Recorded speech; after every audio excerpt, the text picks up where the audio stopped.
clase venimos a presentar a un autor que ha venido desde Granada hasta aquí para conocer a sus lectores.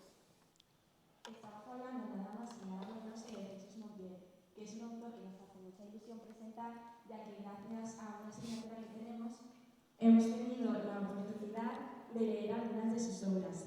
Estas son, por ejemplo, La última rosa, Siempre de la flor, Lo que no se ve, que personalmente nos han gustado bastante, ya que mientras leíamos el libro encontrábamos fragmentos y frases que nos hacían reflexionar y pensar sobre la vida. Sí, es que las frases que contienen las obras de Jesús Montiel te hacen reflexionar porque son muy ciertas. Por ejemplo, a mí personalmente me ha llamado mucho la atención una frase que dice, y es que, bueno, dice que en esta generación estamos tan ocupados en nosotros mismos que nos falta tiempo para cuidar a quienes nos han cuidado. A mí me ha llamado la atención la frase de cada segundo de su vida, cada persona, no, perdón, cada segundo de su vida el ser humano tiene dentro de sí dos habitantes, Adolf Hitler y Maximiliano Kolbe, y él se decanta por el segundo autor. Pensándonos ahora un poco más en la vida personal del autor, como ya hemos dicho, es de Granada y bueno, se califica a sí mismo como un poeta que basa sus obras en su asombro ante el mundo, hecho que puede explicar también la cantidad de metáforas y reflexiones que su obra contiene. Además está casado y tiene 6 hijos, los cuales considera sus verdaderos espejos donde ve su debilidad. Además, Jesús, aparte de ser escritor, es profesor de lengua y literatura en la Escuela de Magisterio de la Inmaculada. Es licenciado en Filología Hispánica en la Universidad de Granada y además consiguió su doctorado gracias a la tesis que realizó sobre la obra literaria de Walker Percy, que trata sobre las figuras novelísticas estadounidenses del siglo XX. Bueno, pues es evidente lo implicado que está Jesús Montiel en sus obras y toda la pasión que pone al escribirlas. Por ello, aprovechando que el día de es mañana, les invitamos a que se sumerjan en sus lecturas. Muchas gracias por su atención y ahora sí les dejamos con Jesús Montiel. Un fuerte aplauso.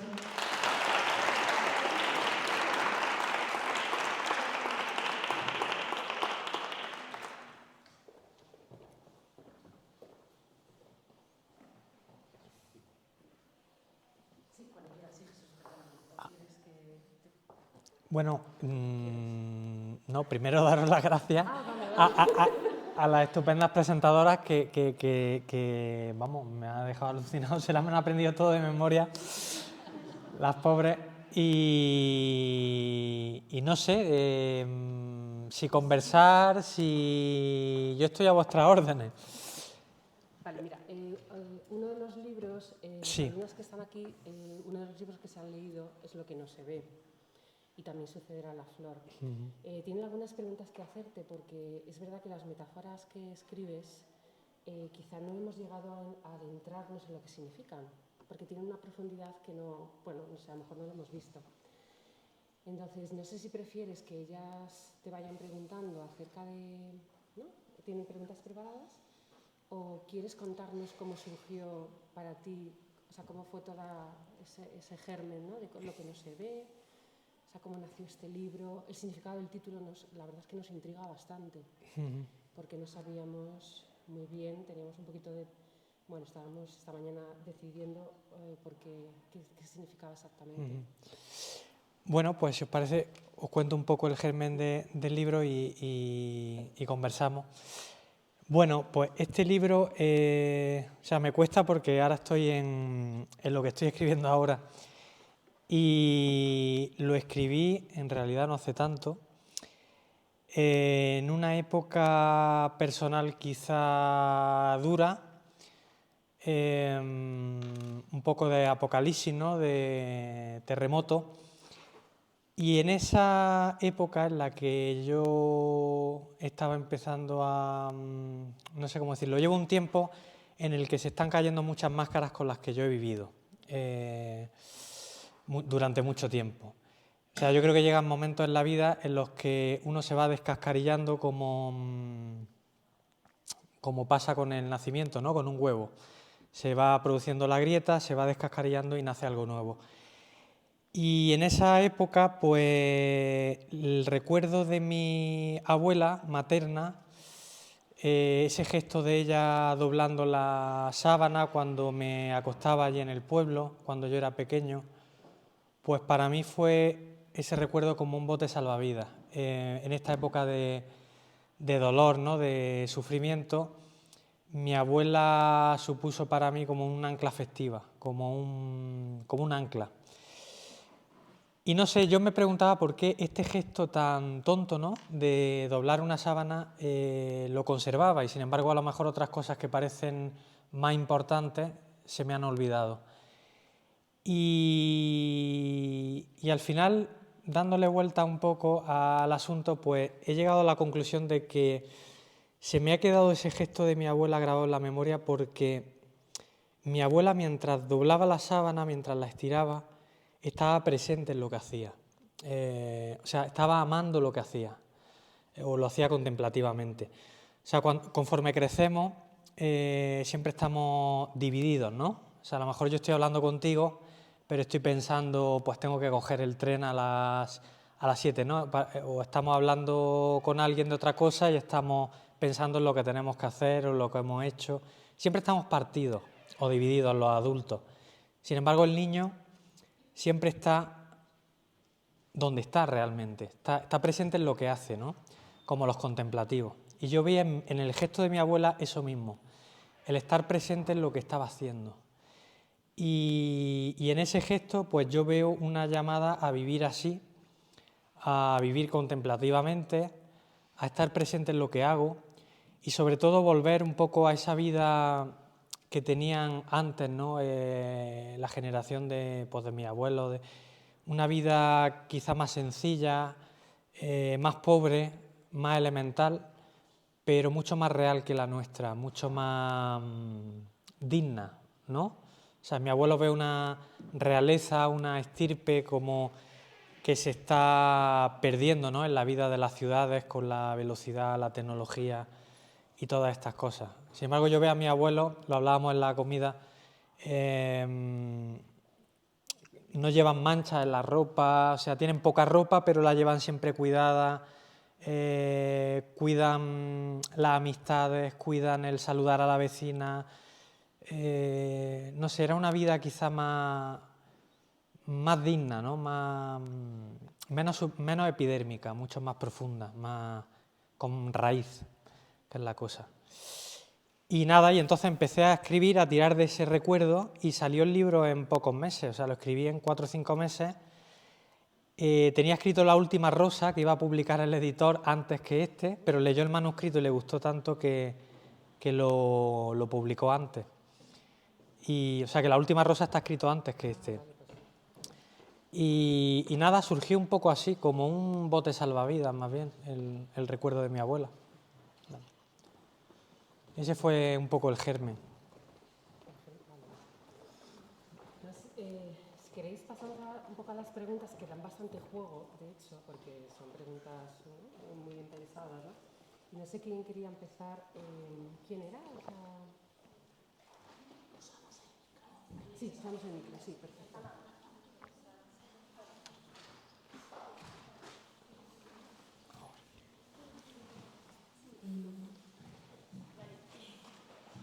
¿Por qué le puso el nombre al libro de Lo que no se ve? Bueno, pues porque ahora mismo vivimos en una actualidad en la que solo cuenta lo que mostramos al público, ¿no?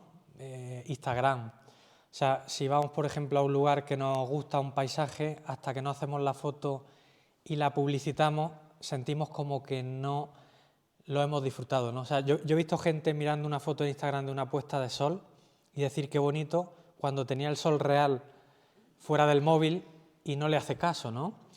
Entonces vivimos en una época de la exterioridad. Y yo creo que lo que sostiene el mundo secretamente es precisamente lo que no se ve, lo que se hace de manera anónima. Quiero decir, por un lado está el telediario, que dice, que describe el infierno, ¿no? Todos los días, la guerra, el COVID, el asesinato de turno, violencia de género, todas estas cosas que son noticias siempre. Pero por otro lado yo salgo a la calle y veo a una vecina que se le murió el hijo y sale todos los días y se peina y va a comprar el pan. Veo un matrimonio de ancianos siempre cogidos del brazo, veo a la mujer que da de comer a los gatos, veo gestos anónimos donde veo el amor y veo que eso es noticia también, pero el bien o el amor es mucho más discreto, no tiene publicidad. O sea, lo que tiene publicidad es el mal, ¿no? Que tiene mucho marketing. Y lo comparo un poco con la vida de los cartujos en el Gran Silencio, no sé si la habéis visto. Cómo esta gente que vive allí recluido en un monasterio, pues aparentemente están gastando su vida en nada. Y sin embargo, yo cuando veía el Gran Silencio veía que esta gente vive la verdadera vida. O sea, somos nosotros los que estamos en una especie de Matrix, creyendo que estamos vivos y sin embargo estamos mucho más muertos. Entonces ese gesto de mi abuela yo creo que resume lo que sostiene el mundo, que es el amor. Un amor que no es nada escandaloso, sino que no es lo que se dice hoy en día, ¿no? Que es el amor, sino que es hacer las cosas de siempre, pero con atención. No sé si me he explicado. Otra pregunta acerca Sí. de la última rosa, que es el que me he leído. ¿A qué sí, o sea, ¿a qué se refiere con el silencio, con la lucha del silencio durante toda la vida? Que no hemos dado cuenta. Ah, el silencio es un trabajo que dura toda la vida. Sí. A veces escribo cosas que no sé, ¿eh? También lo digo.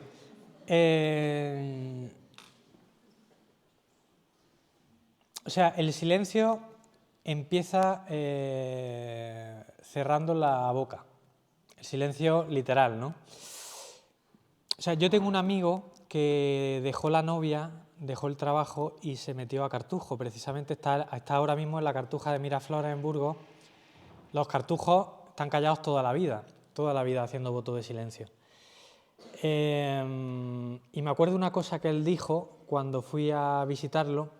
Él llevaba 2 años en el monasterio y dijo, me he dado cuenta, estando estos 2 años sin hablar, la cantidad de tonterías que decimos al día. Entonces,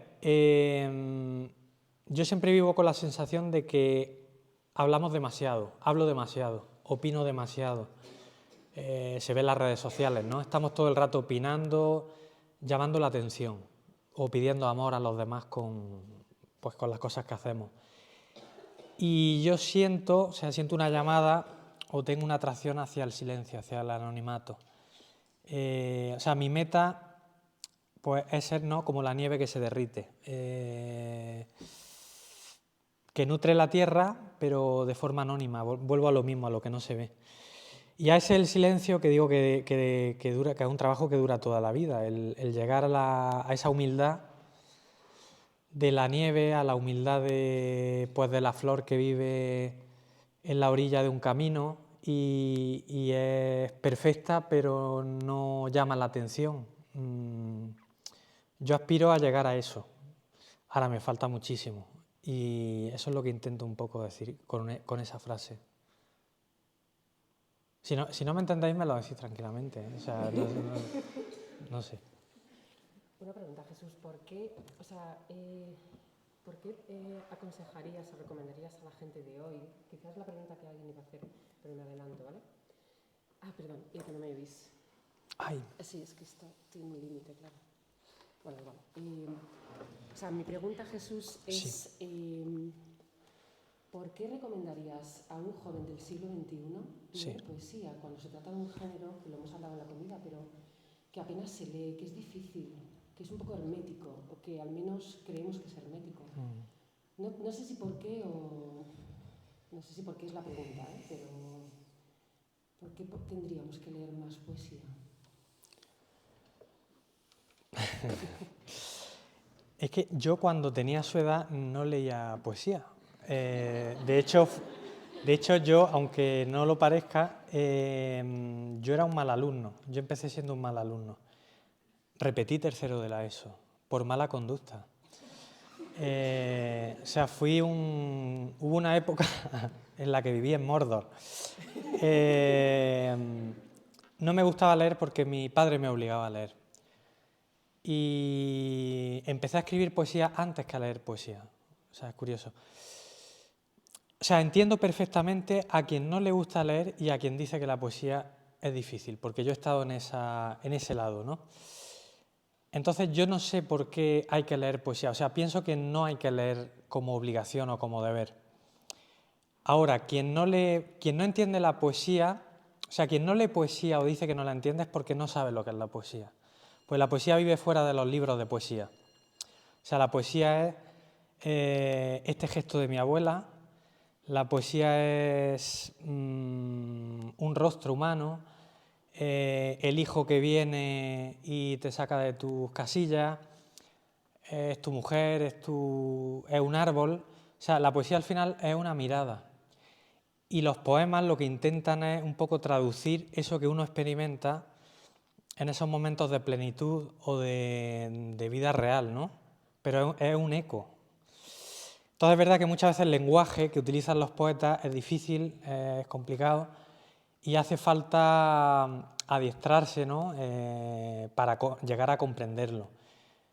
Pero claro, la poesía desfigura el lenguaje normal, no es el lenguaje cotidiano, porque intenta despertar de alguna forma al lector. Quiero decir que si yo dijera qué bonita es la nieve, seguramente no mirarías la nieve como si yo te digo, no sé, una nieve tan blanca como el arroz con leche que me preparaba mi abuela. O sea, quizá esa comparación tonta, ¿no?, te hace reparar mejor en la nieve que si digo qué nieve más bonita. Entonces el poeta lo que intenta, desfigurando el lenguaje, es despertar, hacer que sienta eso por primera vez. No sé. Entonces, pero bueno, en cada poema está la vida de todos. Quiero decir que la poesía no es algo ajeno a nosotros. O sea, muchas veces lo que falla es el vehículo o los mismos poetas, porque puede pasar que los poetas se vuelvan gente muy, no sé cómo decirlo, muy rara. Y a la poesía quizás le hace falta más claridad, llegar más a la gente, no sé. Pero la poesía sucede fuera de los libros de poesía. Entonces, una vez comprendes eso, entiendes lo que es la poesía. No sé. Yo creo que primero tiene que haber un encuentro personal, antes que ponerse a leer un libro de poesía.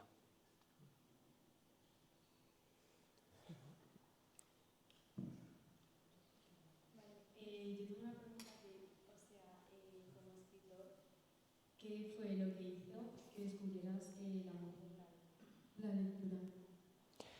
La lectura. ¿Cómo? El amor, sí. ¿Cómo descubriste ese amor por la lectura? Bueno, yo he vivido en una casa, mi padre ha sido un gran lector y entonces mi casa estaba llena de libros. ¿Qué pasa? Que por oposición a mi padre, por rebeldía, pues no quería leer. Pero claro, todos los días me veía enfrentado a los libros. Entonces como que me perseguían. Yo empecé a leer cómics porque me gustaba dibujar y de hecho quería ser dibujante de cómics y todas estas cosas. Y empecé por ahí. Luego un verano recuerdo que cayó en mis manos un libro de mi hermana, de Enid Blyton, La aventura de los 5, todas estas cosas. Empezó a gustarme. Luego empecé a leer, o sea, un libro me llevaba a otro, pero el libro que recuerdo que fue la primera vez que a mí me hizo temblar un libro y ver que la literatura era algo que tocaba el corazón, fue Crimen y Castigo de Dostoyevski, que la historia es un poco macabra, ¿no?, porque es un joven que asesina a una mujer y son los remordimientos, ¿no?, la culpa durante toda la novela, pero había algo en el libro que a mí me revolvía las tripas, ¿no? Claro, al final me di cuenta que estaba hablando de un mal que también hay dentro de mí. O sea, que la literatura hablaba del corazón. Entonces, cuando descubrí eso, claro, empecé a devorar un libro tras otro. O sea, no es ya que me obligara mi padre a leer, sino que yo descubrí que en esos libros que tenía mi padre allí estaba mi corazón y estaba la realidad. y empecé a dialogar con ella. No sé. No sé si fue un poco muy resumido, vamos.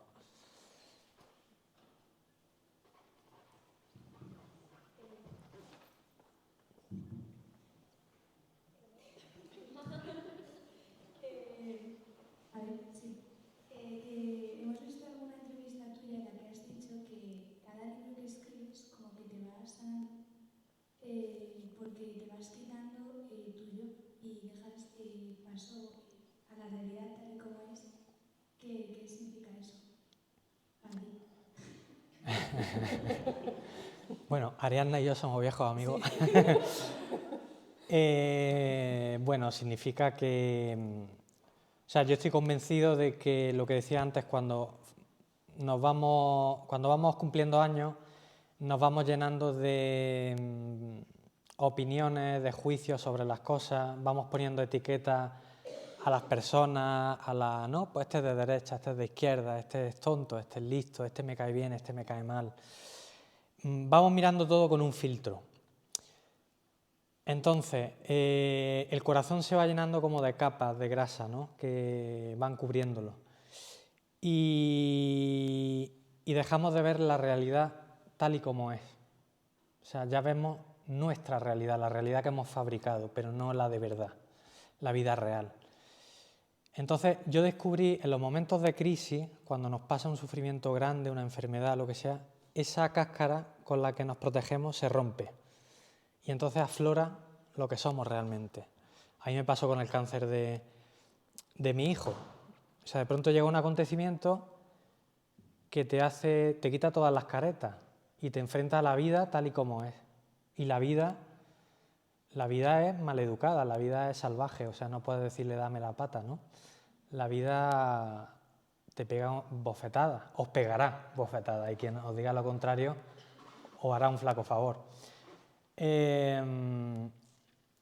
Pero hay una belleza detrás de toda esa rebeldía, detrás de toda esa acontecimiento, no sé.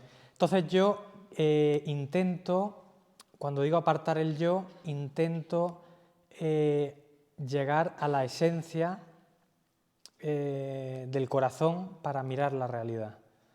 No sé cómo explicarlo. O sea, quitar todas mis ideas, quitar mis creencias, quitar mi personalidad, la etiqueta de escritor, la etiqueta de marido, dejar que la realidad me atraviese la vida. O sea, con todo el dolor, con toda la alegría, o sea, aprender a padecerlo todo. Todo. O sea, si sufro, sufro al 100%.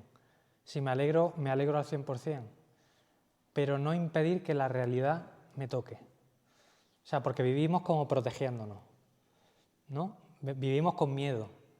Y yo pretendo o quiero vivir como los árboles, que dicen amén a cada cielo. Si llueve, si hace sol, o sea, siempre están creciendo, ¿no?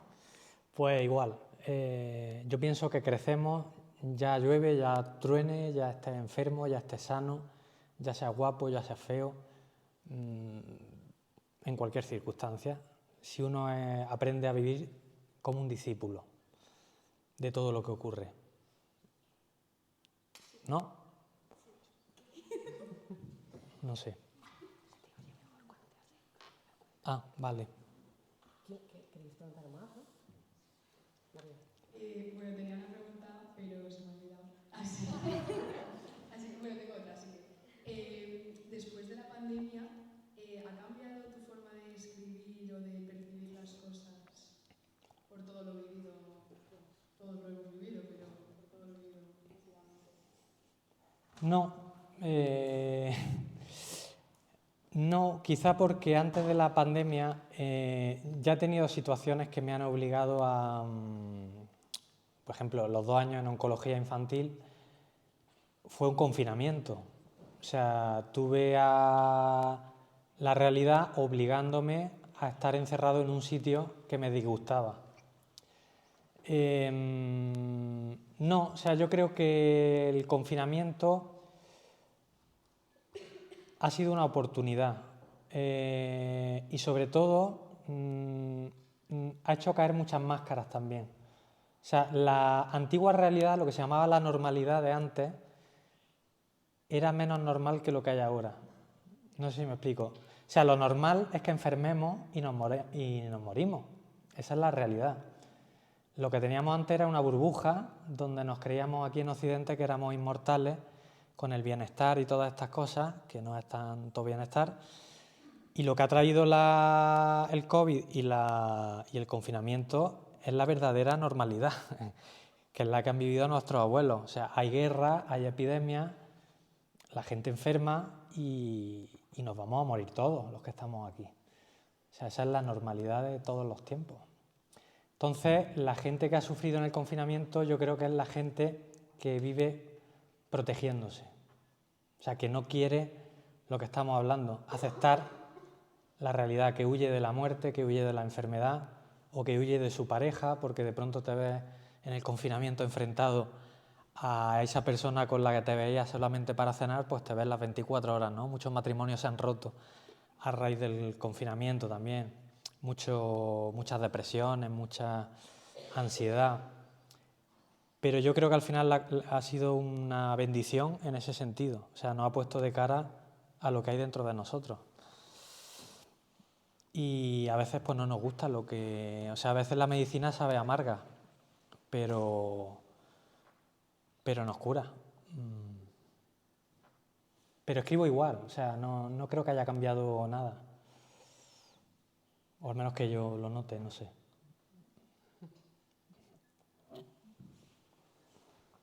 O sea, realmente podéis preguntar todos los que estáis en la sala, aunque veo que las alumnas están acaparando el micrófono, o sea, pero realmente Sara puede pasar el micrófono a quienes queráis. O sea, ¿Has escrito algún libro que no haya publicado? Sí, muchos más de los que he publicado. O sea, yo tengo un amigo escritor, Andrés Newman, que dice: las solapas de los libros siempre vienen los éxitos y las cosas que uno ha publicado, pero hay una solapa que es mucho más real, que es la de los fracasos. Y quiero decir, yo desde que escribí el primer poema con 16 años hasta que publiqué el primer libro 28, 29 años, yo escribí muchísimas cosas que tiré a la basura o premios que no ganaba. Luego escribí 3 o 4 novelas negras cuando intentaba escribir novelas y ya descubrí que no era lo mío, que están en un cajón y nunca las publicaré. Y sí, muchísimas cosas, muchísimas. Que respecto a lo que has dicho antes de aprender a mirar, ¿cómo crees que podríamos aprender a tener esa mirada de poeta y a ver las cosas, la belleza que tienen todas las cosas? Es que hay cosas que no tengo respuesta, o sea, quiero decir, es que no hay un manual de instrucciones para mirar de una determinada forma. O sea, yo solo puedo hablar desde mi experiencia, pero claro, es que cada vida es un misterio. Yo me he dado cuenta ahora, casi con 40 años, parezco un abuelo, pero... o sea, ahora empiezo a comprender muchas cosas que me sucedían siendo niño. Ahora es cuando empiezo a entenderlas. Entonces, yo desde pequeño tengo una mirada poética de la realidad. O sea, es algo que me ha sido dado, igual que a otros se les da bien otra cosa, o sea, ni mejor ni peor.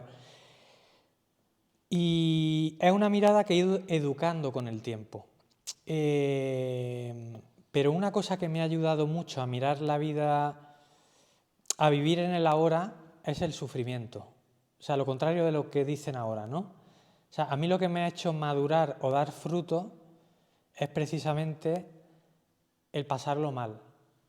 Mi mayor escuela ha sido pasarlo mal. O sea, no es que quiera pasarlo mal ni quiero sufrir, pero es verdad que detrás del sufrimiento hay una pedagogía y hay o sea, detrás de cada sufrimiento hay un tesoro, hay un premio. Y yo eso lo he comprendido sufriendo. No sé, es que os veo tan pequeños que no sé si... Sí, bueno, pero claro.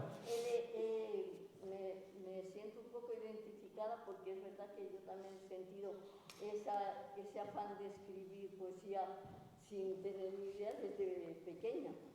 Y no sabía nada de usted, pero a raíz de que me invitaron a esta conferencia, pues empecé a buscar y he visto que dice, que es que lo tengo aquí apuntado. Te pasan el micrófono, si quieres. Sí, es que le quieren dar el micro. El micro. Reivindico una escritura capaz de señalar lo que la velocidad que se nos impone difumina. Una flor, el rostro humano, una sonrisa. Entonces me animé a venir porque yo soy, a mí me encanta la poesía y las flores. Y digo, pues yo tengo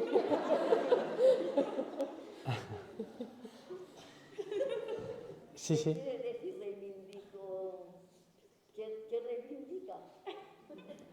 Bueno, lo que no reivindico nada, o sea, precisamente lo que reivindico es no hacer nada. Esto lo dijo usted, lo he leído en una... Sí.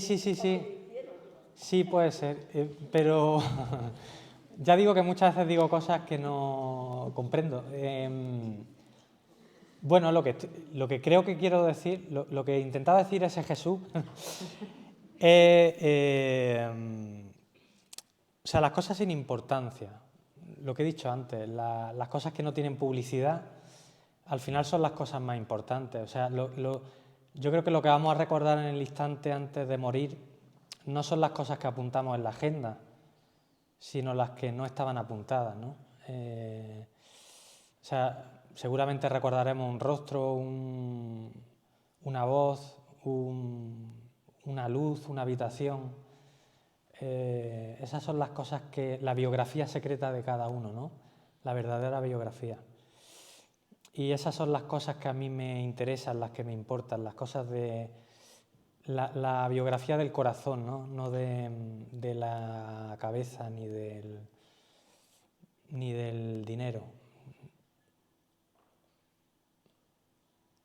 No sé, las cosas sencillas.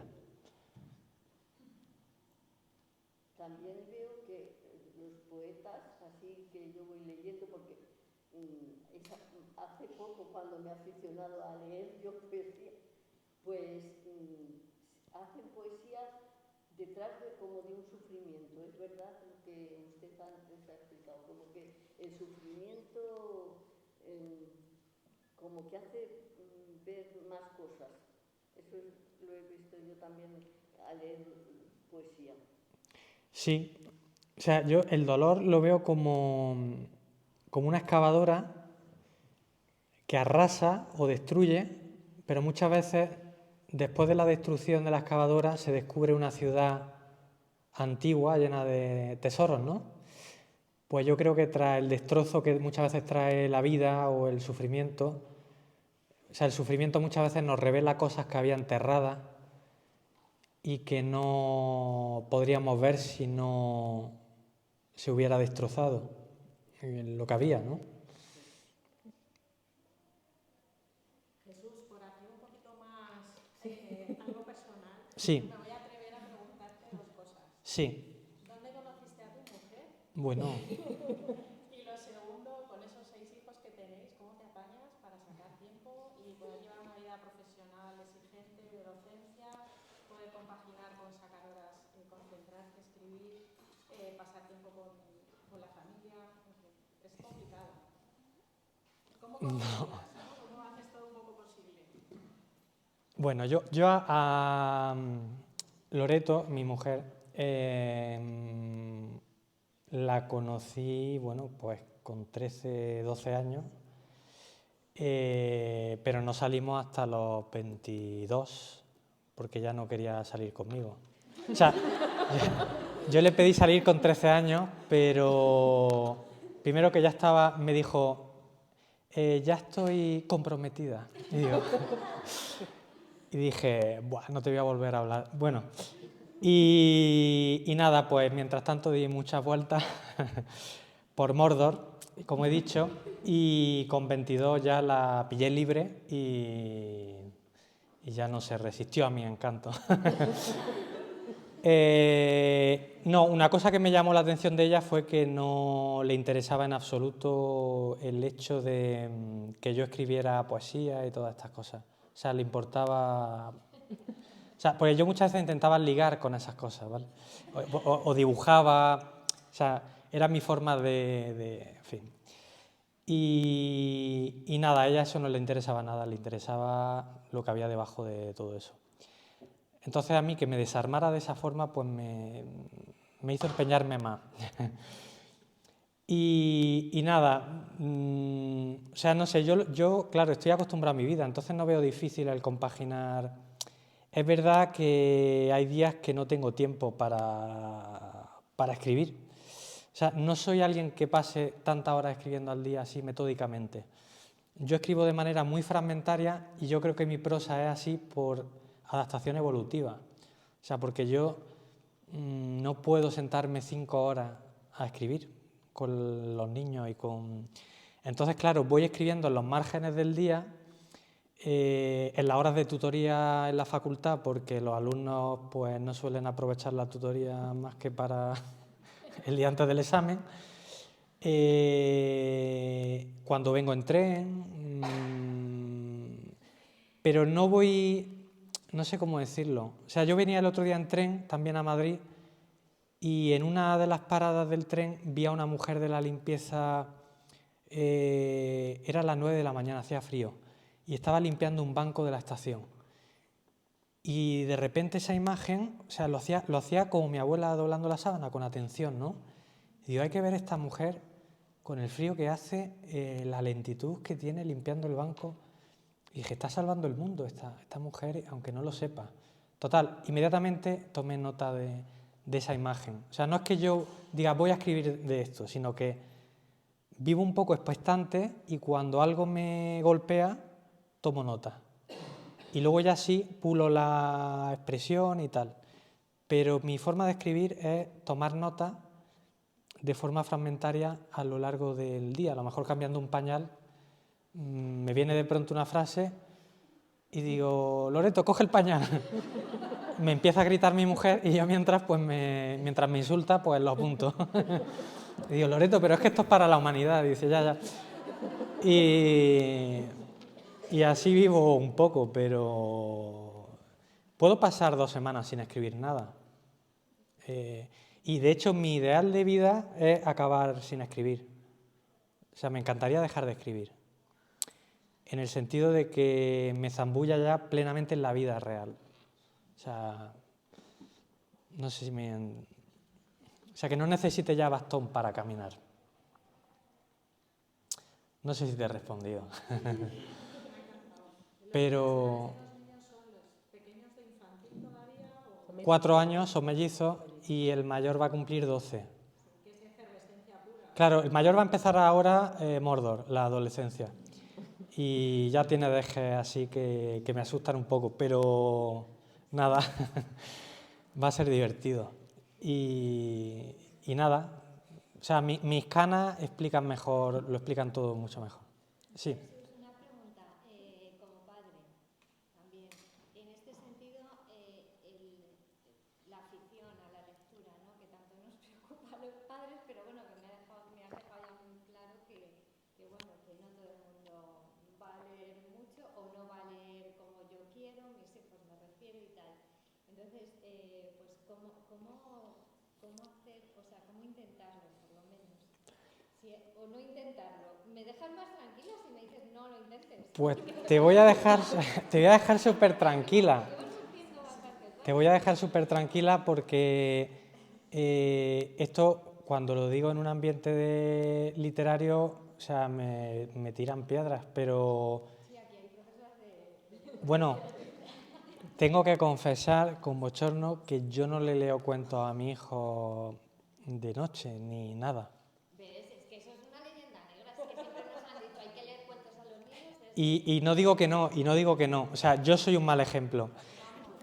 Pero no lo hago porque yo viví eso de manera traumática, siendo hijo. O sea, mi padre me obligaba mucho a leer. Y entonces no quiero, quizá por rechazo a esa experiencia que yo tuve, no quiero que mis hijos lo vivan así. Ahora, tengo comprobado que como ellos me ven rodeado de libros y además yo dejo que los rompan, quiero decir, la mayoría de mis libros los han roto y quiero decir, me da igual, la verdad, porque tampoco quiero ser fetichista ni los libros, bueno, me voy a morir, o sea que... pero al verme por contagio, ellos van cogiéndolo. O sea, el mayor ha empezado ahora a leer muchos cómics y me parece fabuloso. O sea, y si un hijo mío no lee o le apetece más, o le gusta más, no sé, las matemáticas, diré, pues qué desgracia, ¿no? Pero qué... o sea, no tengo ningún plan con ellos. No tengo... O sea, leer es bueno, pero no quiero que lo sepan por imposición, sino por contagio.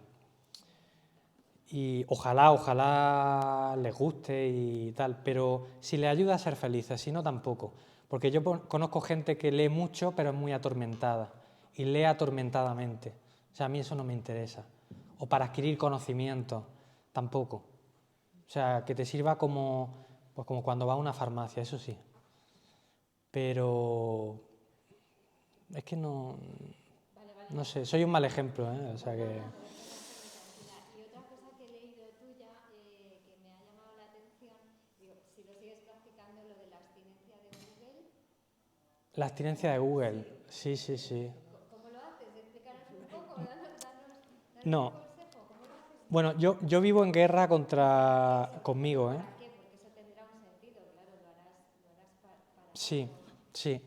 O sea, yo vivo en guerra conmigo y me explico. Por ejemplo, las redes sociales. Tengo redes sociales, más que nada por trabajo. Quiero decir, porque si publicas un libro, pues la gente se entera, no te tiene que estar escribiendo, todas estas cosas. Si publico artículos en la prensa digital, pues claro, muchas veces depende de cuánta gente retuitee tu artículo para que el periódico te diga sigue, ¿no? Y necesito el dinero, ¿no? Para casa. Entonces estás como atrapado en un... En fin. Pero al mismo tiempo quiero abandonar las redes y... O sea, mi intención es abandonar completamente Internet. O sea, no digo que sea bueno para todo el mundo, pero para mí yo veo que yo estoy llamado a esa radicalidad porque me impide estar todo lo atento que yo quisiera a la realidad. O sea, yo muchas veces me descubro viendo una película o leyendo un libro y al mismo tiempo mirando el móvil. O sea, a todos nos pasa. Y noto que me fragmenta la atención, que me distrae. A veces estoy mirando cosas que ya he mirado hace un momento y digo, ¿qué hago mirando otra vez la misma noticia y la misma? Me distrae.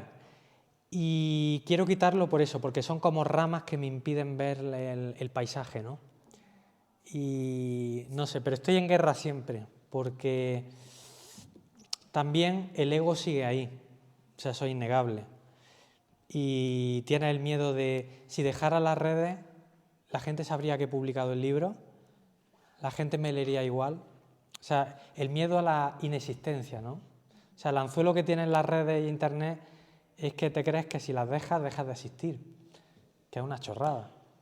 Pero no sé. Yo creo que tienen más desventajas que ventajas, Internet y todas estas cosas. Y entonces hay ratos lo que hago es que pongo el móvil en modo avión. O sea, hay un día o dos a la semana que lo hago entero el día. Y me cuesta. O sea, y el hecho de que me cueste me hace ver que realmente es una enfermedad, es una adicción. Si no me costara tanto estaría más tranquilo, pero veo que me cuesta y eso es mala señal. O sea, hay gente que no puede vivir una hora sin...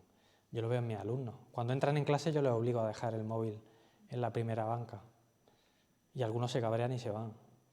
Pero digo, bueno, estás muy enfermo. Sí, que un poco lo haces para poder disfrutar y estar presente en lo que haces. Porque yo pienso mucho en morirme.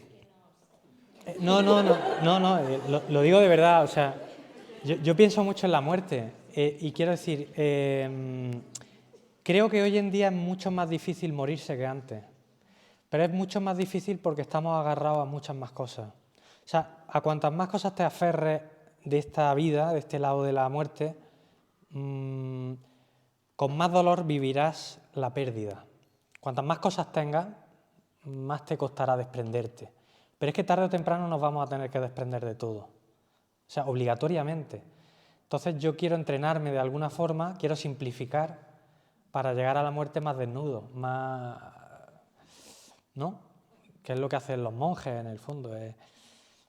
Y quiero ir hacia eso, o sea, hablaba antes del anonimato y todas estas cosas por lo mismo. Porque yo vivo todos los días hablando con el muerto que voy a ser, o sea... Sí, o sea, puede sonar así, pero claro, es que para nacer hay que nacer desnudo. Es que nos sobra el 99% de las cosas con las que vivimos, o sea, y interiores, digo, también.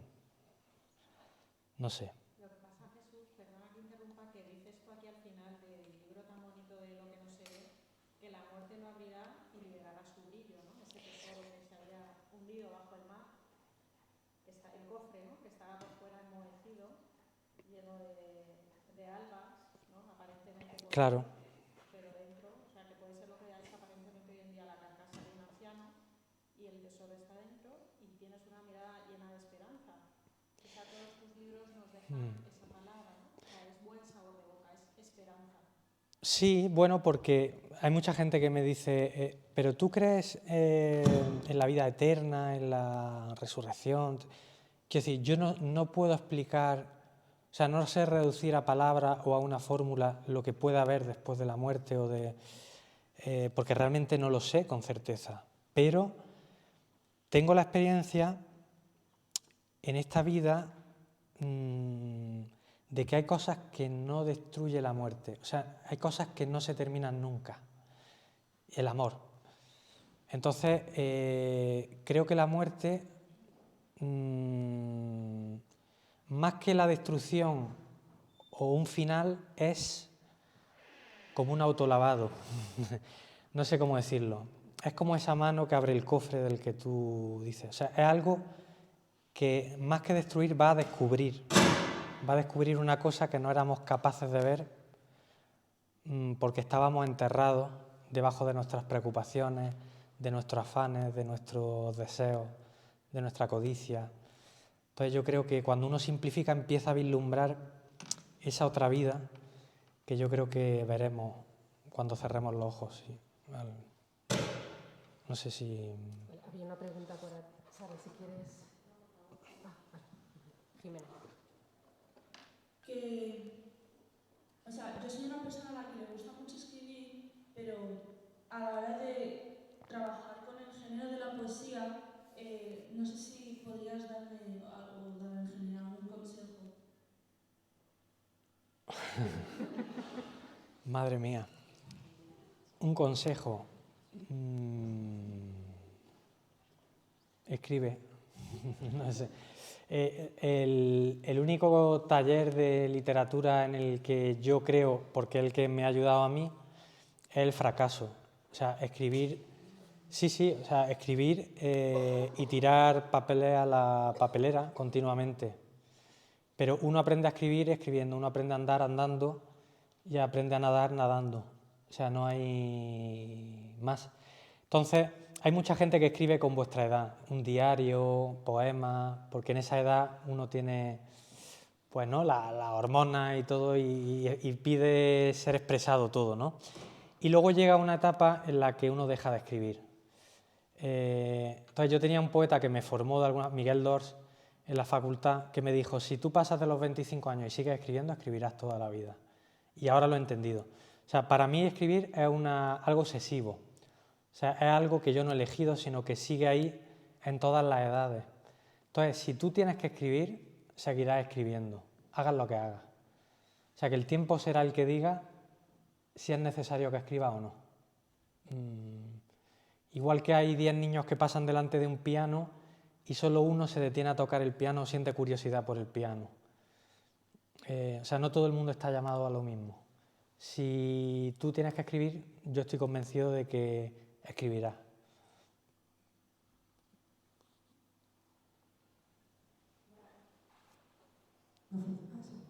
Buenas tardes Jesús y bueno, enhorabuena por tu escritura, por tu trabajo.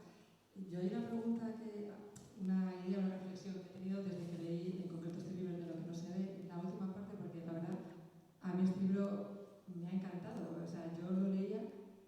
y me parecía como, un poco lo que he dicho antes, como si te tocase por dentro, ¿no? Como que te despierta unas emociones, unas sensaciones, algo que tú tienes, que has vivido, como que te vuelve. Pero justo al llegar al final, casi ahora lo has respondido por tu pequeña obsesión con la muerte, como acabas de comentar, me llamó la atención la última parte, la parte de Bella Perennes, un poco porque me parece que todo el libro transmite vida o emociones que llevan a vida y a más vida, aunque hay a la vez pues, personas que fallecen, pero me parecía todo vida y de repente al final me parece todo muerte. Me parece que dejas hasta una idea velada de que todo se estropea. A mí como madre de familia y esposa, justo esto último al final, incluso me pareció ver veladamente la idea de que hasta el matrimonio, no sé si estropearse, pero que le saldrán arruguillas, me dio mucho que pensar, ¿no? Pensé, ¿qué habrá querido decir aquí al final con todo esto? Quizás esta idea de la que estás ahora hablando. Bueno, esa pregunta que me estás haciendo, quizás la más difícil que me han hecho, porque tiene su porqué. Lo que pasa es que no sé si te puedo responder, porque esa última página para mí es especial. Bueno, porque en mitad del proceso de la escritura de ese libro pasaron acontecimientos a mi alrededor y ahí hablo de un matrimonio muy cercano y de un suceso bastante doloroso para mí. Y por eso dije que el germen del libro también es una época de terremoto, y el recuerdo de mi abuela era como una tabla en el mar a la que yo me agarraba. Entonces en esa última página sí se ve el trasfondo del libro. Sí, querer profundizar en esto. Sí, pero... Tocarlo. Yo sí solamente, de verdad, darte la enhorabuena, creo que es terriblemente necesario y ojalá y no llegues a tener que dejar de escribir, porque creo realmente que siempre en la historia ha sido importante, pero creo que si hay un momento en la historia donde es importante la poesía, probablemente sea ahora, porque estamos rodeados de tanto, que nos ponemos por encima, que nos viene dado muchas veces, que es muy difícil y es muy difícil llegar a estos niveles, ¿no? de emociones, de sentimientos, a profundidad de ideas. Creo que es bastante difícil y súper necesario hoy en día poder tener libros como este. Y no queriendo ni mucho menos, porque yo solamente soy una madre de familia, pero creo que si podemos, los padres, de alguna medida, igual que enseñamos a nuestros hijos a lo mejor a comer lo que no les gusta, a comer pescado, a comer lo que no les gusta, creo que con cuidado, con cariño y sin forzar, sí que es bueno que les intentemos introducir en cosas que realmente, como esté un poco educada a la sensibilidad, que es difícil, pues la poesía o otras artes, las que sean, solo como reflexión, tanto padres como educadores, todos los que puedan consultar con los chavales. Sí, sí. Gracias.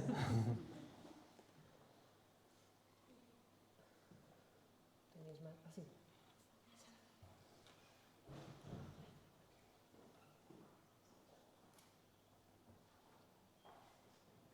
Hola Jesús, soy Teresa. Bueno, a mí me han encantado todos tus libros, de verdad. O sea, me han educado mi sensibilidad para los libros, o sea, como que me han ido educando por dentro.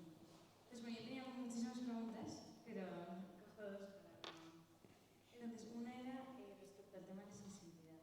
O sea, tu sensibilidad, que tienes una hipersensibilidad, me parece que es evidente al leer tus libros, que tienes una capacidad para ver la realidad con una finura y una delicadeza que a mí me impresiona mucho.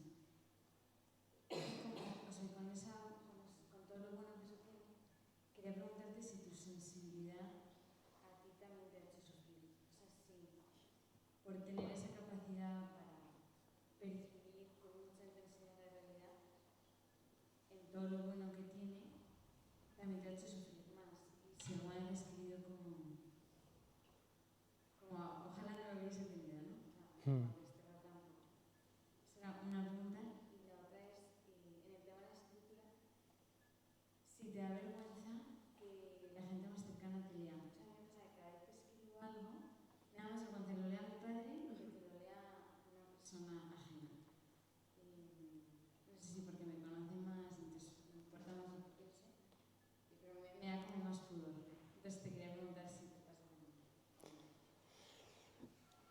Bueno, la primera pregunta, sí. No sé si hipersensibilidad, pero sí, ¿cómo se el dicho este de que con el don viene La responsabilidad. no, el castigo, ¿no? O el látigo, ¿no? Algo así. Sí, o sea, muchas veces, claro, todo te afecta demasiado. Y sobre todo en la etapa infantil, la adolescencia, sí lo llevé mal. En muchas ocasiones lo he pasado mal. Además era un niño muy retraído, o sea, hasta los 6 años no hablé. De hecho, mis padres me llevaron a ver si era autista y tal, y le dijeron su hijo va a ser poeta. Pero fui un niño difícil y, o sea, siempre he encontrado obstáculos a la hora de expresar mis sentimientos, mis emociones, quizá por eso escribo. Pero tenía una carencia, lo que llaman ahora agorafobia, ¿no? O incluso me sigue pasando en la actualidad y mi mujer lo sufre, pero ya, claro, lo único que he aprendido es a reírme de mí. Sí, muchas veces he deseado que no me afecten tanto las cosas, totalmente. Pero bueno, conforme he ido cumpliendo años, he ido también aprendiendo a llevarme bien conmigo, a aceptarme y sigo aprendiendo a ver que estoy bien hecho. Y que creo que es un aprendizaje que tenemos que hacer todos. Y luego la segunda pregunta, que era sobre... bueno, pues en esas primeras edades sí que me daba vergüenza, pero bueno, en general todo. Quiero decir, yo en los premios de poesía que he recibido y todo, en la entrega del premio nunca he sido capaz de leer mi poesía en público. Y de hecho leer en público me sigue dando bastante vergüenza. O sea, yo mi timidez he aprendido a maestrarla, pero es un tigre que tengo ahí dentro y me cuesta. O sea, yo aunque ahora parezca así que estoy ahora mismo, no sé si parece que estoy tranquilo, normalmente me están cayendo gotas de sudor dentro del jersey. Pero nada. Es parte de ese aprendizaje, ¿no? De aceptarte y nada. Claro, yo creo que me has preguntado como tímida también, ¿no? Ah, no. Pudor. No, pero tampoco me expongo de una forma, lo hablábamos en la comida, ¿no? O sea, no me expongo de una forma morbosa o con detalles, creo, vamos. Entonces no me siento violentado en ese sentido. Si tenéis alguna pregunta más.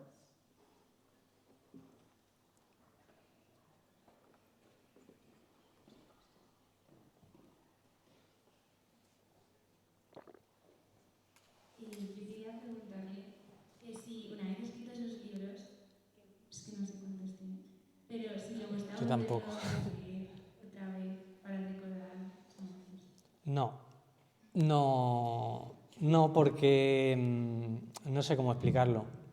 Cuando yo escribo un libro, lo escribo desde una emoción concreta, o sea, una emoción me secuestra, de alguna forma. Y dejo de escribir el libro cuando esa emoción se va como apagando. Entonces, si yo leo ese libro ahora, yo estoy ahora en otra emoción, que es el libro que estoy escribiendo en la actualidad. Entonces, para mí eso es como un fósil, como una huella, pero no... O sea, lo puedo leer automáticamente, pero no como lo puedes leer tú.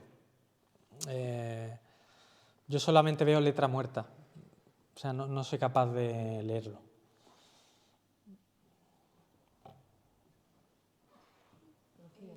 ¿Hay algún autor en el que, que tenga como punto de referencia o que sea como su modelo a imitar? Sí, bueno, tengo Christian Bobin, no sé si lo conocéis, escritor francés. He traducido 2 de sus libros, pero para mí es mi maestro, mi papá de tinta, como yo lo llamo. Bueno, es un tipo también peculiar que vive en el bosque en Francia. No tiene internet, él sí lo ha conseguido. No tiene teléfono y escribe una literatura en la misma línea parecida, fragmentaria, poética. Y para mí ha sido un antes y un después. Y luego hay otros muchos. Thomas Merton, que es un monje trapense, sus diarios. Clarice Lispector, que es una escritora brasileña que murió hace poco. Tengo unos cuantos que releo constantemente, pero sobre todo Christian Boban. Bueno, y los místicos, San Juan de la Cruz, Teresa de Lisieux.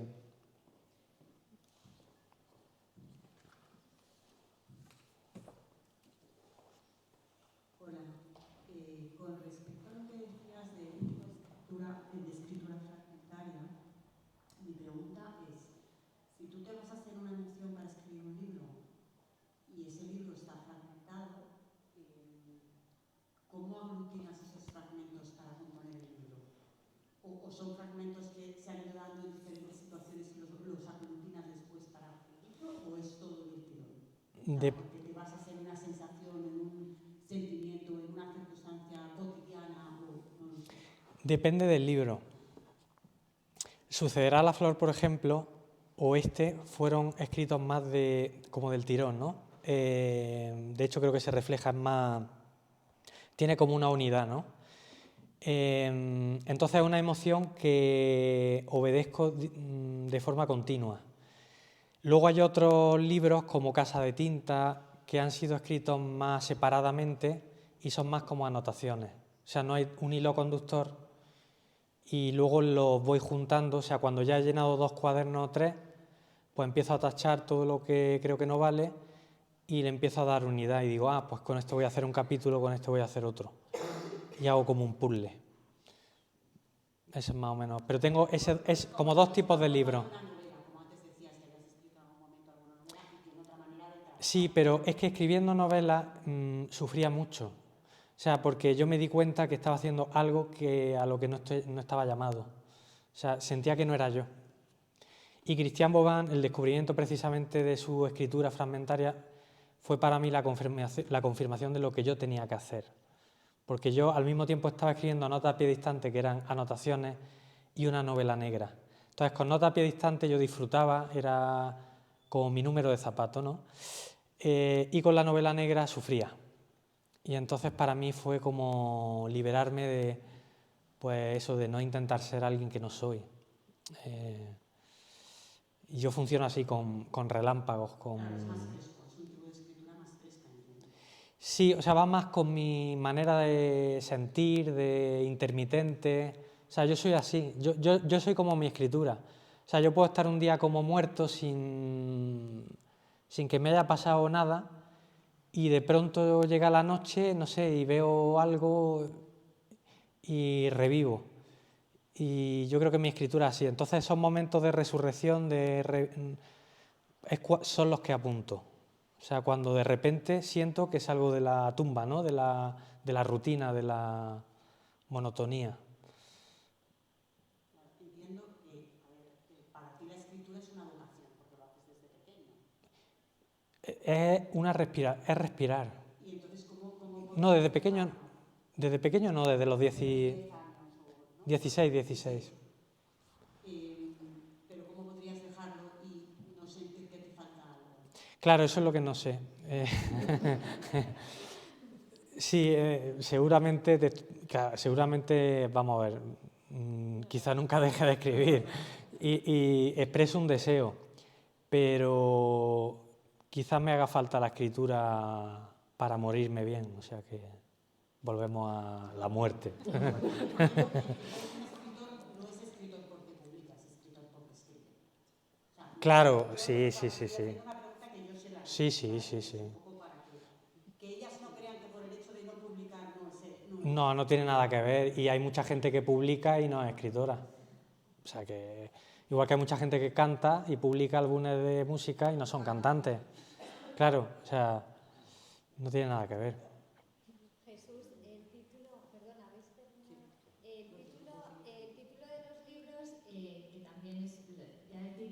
solo es poético y que te transporta un poco a la poesía, ¿no? ¿Lo pones tú? No tengo ni idea si es la editorial. Sí, claro. Ah, vale, no sé, es que no tenía ni idea. No, lo pongo yo, sí, hombre. Me va a poner la editorial, que va.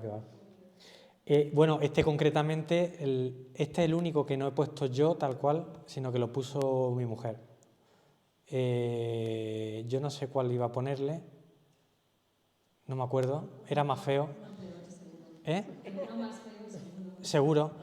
Y a mi mujer le tengo que obligar a que lea los libros, quiero decir que ella por sí sola no me dice, ponte a fregar. Pero le obligué a leerlo y tal, y me dio el título. Ya sé, yo iba a ponerle lo que nadie ve. Y ella dijo lo que no se ve. Creo que está mejor, está mucho mejor. Sí. Lo que nadie mira, era el mío. Horrible. No, pero bueno, eso es cuando lo obligo. O sea, ella la crítica que hace es a mi persona, no al escritor. ¿Vas a preguntar, no? Sí, los títulos. ¿Una vez acabas el libro? ¿Es cuando escribiste el título? Depende del libro. Hay libros que al final y hay otros que me ocurre lo contrario. Que me viene el título y antes de haber escrito 3 páginas. Sucederá la flor, por ejemplo, lo escribí el título mucho después de escribir el libro. Y porque al principio se iba a titular Una hechicera, no tenía nada que ver. Y este, por ejemplo, sí me vino me vino lo que nadie mira desde el principio. La última rosa sí lo escribí desde el principio, viendo la fotografía. Tenía claro que ese era el título. Depende del libro. Hola, con esa sencillez con la que usted vive, ¿cómo nos recomendaría a nosotras que hemos nacido con esta tecnología, con tantas cosas a nuestro alrededor, a vivir de esa manera, apreciando la realidad más que lo que podemos ver en nuestras pantallas? Madre mía, qué alumno.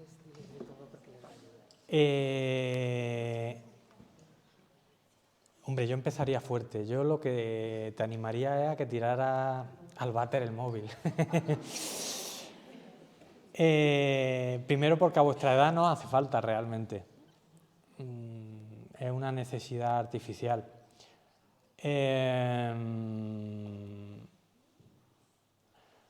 No sé, yo lo que os recomiendo es que atendáis mucho más que a vuestro móvil a las personas que tenéis alrededor, a vuestros amigos, a vuestros padres, a vuestros hermanos, a lo que veis cada día en la calle, en el barrio, en tu casa, o sea, la vida real, lo que se toca, lo que se ve, o sea, no la frialdad de la pantalla, sino las cosas reales. O sea, la pantalla al final lo que hace es reproducir lo que hay fuera de la pantalla, o sea, copiar lo que hay fuera de la pantalla.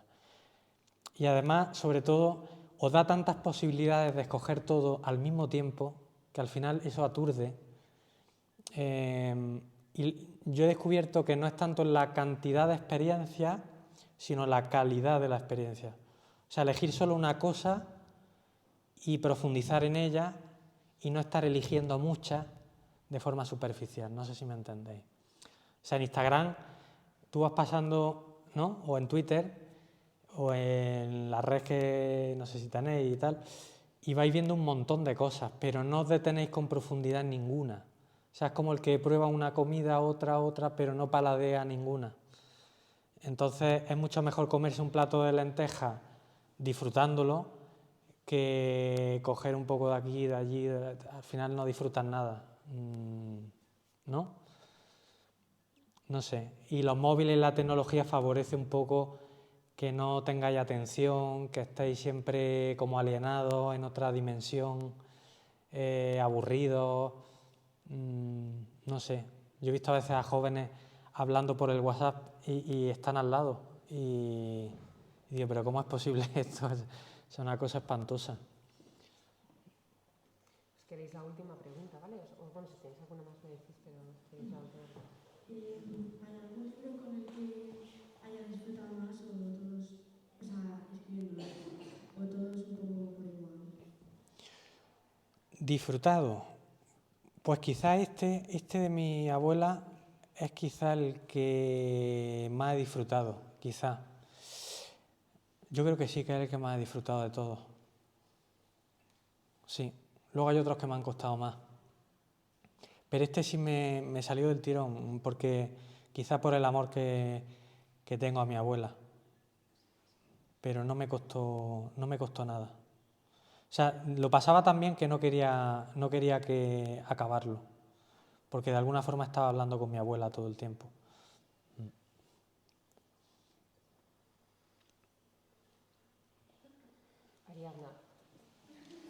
Ariadna Retum. Ya sois íntimos amigos. Sí.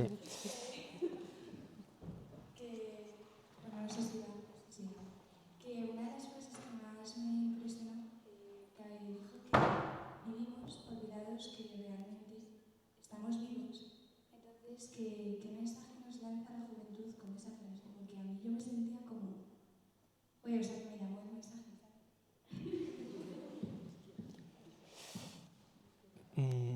No sé, es que me hace unas preguntas. Es que yo muchas veces, claro, yo escribo estas cosas porque me pasan a mí. O sea, yo muchas veces acaba el día y digo, no he vivido. O sea, no he sido consciente de estar vivo. O sea, ha pasado el día y he estado muerto. Entonces, yo tengo el deseo de vivir alerta, o sea, receptivo. No sé si me entiendes. Y yo lo que recomiendo, vuelvo a lo mismo, es apartar todo lo que sobra para facilitar que se produzca la vida. O sea, si tú apartas todo lo que te sobra, el escenario es mucho mejor para que suceda el milagro. Si estás entretenido o despistado con 1000 cosas, el milagro puede pasar y tú no verlo. O sea, creo que pongo el ejemplo, en La Última Rosa había una alumna que estaba con el móvil en la puerta de la facultad, había una mariposa al lado y a mí me pareció preciosa la mariposa, ¿no? Pero ella ni siquiera se dio cuenta de que estaba la mariposa a su lado porque estaba con el móvil. Pues no, es como una metáfora, ¿no? Estamos entretenidos en minucias, en cosas sin importancia, cuando si levantamos la cabeza, a lo mejor lo que tenemos es justamente lo que estamos buscando en otra parte. O sea, quizás lo que buscamos ya lo tenemos delante de los ojos, pero no nos damos cuenta. ¿No? No sé. O sea, que en realidad no hay que hacer nada, precisamente.